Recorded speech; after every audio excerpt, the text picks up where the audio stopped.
Welcome back and thank you so much for staying with us. It's now time for the Business Day. I'm Javon Keys. Jamaicans are to brace for even higher interest rates as the Bank of Jamaica has hiked the rate charged on overnight deposits to 5%. 50 basis points will be added to the policy interest rate effective tomorrow. The BOJ says the Monetary Policy Committee MPC decided on a further increase in the policy interest rate in a bid to limit inflation. Inflation has continued to exceed the BOJ's 4 to 6% target range since August 2021. The BOJ says in addition to the rate increase, it plans to continue other measures to reduce spending and maintain stability in the foreign exchange market. Now, today's decision to increase the policy interest rate reflects a cumulative increase of 450 basis points since October 2021. So far, two commercial banks, that's Sagicor and Jamaica National, have indicated plans to increase interest rates charged to customers effective next month.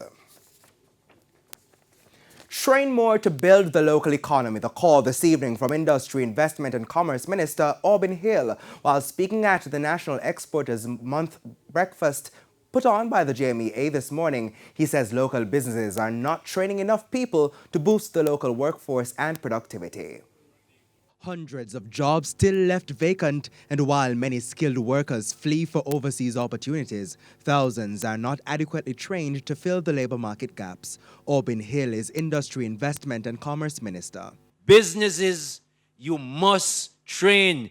Invest in new manufacturing facilities, invest in training. Yes, the government is going to continue to change that educational system. It's probably not quite fit for purpose. We know that. It has to change, but it's not them alone. You make money out of your business, train your people. Some of them will leave, but you know something?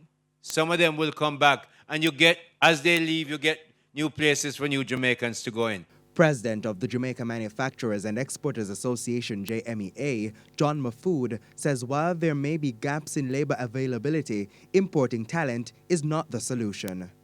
It will not cause us to develop. It will keep us poor. The population of Jamaica is 3 million people. The working population is 2 million. Of that 2 million people, my estimate is well under 1 million are gainfully employed.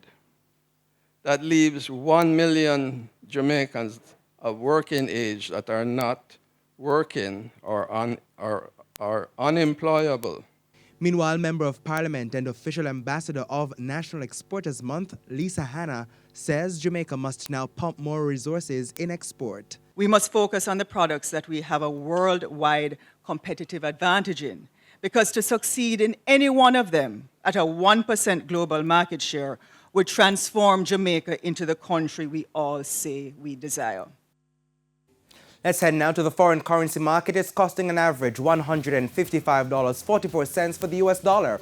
$122.44 is the going rate for the Canadian, $194.09 for the pound, while it's costing an average $166.81 for the euro.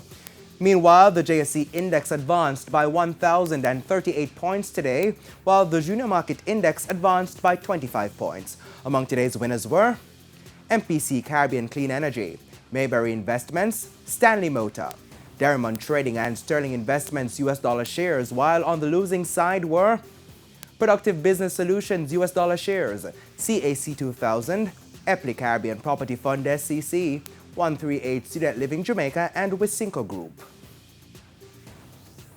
And that's it for the Business Day. I'm Javon Keys, but stay with us. Herman will have the regional and international roundup right after the break.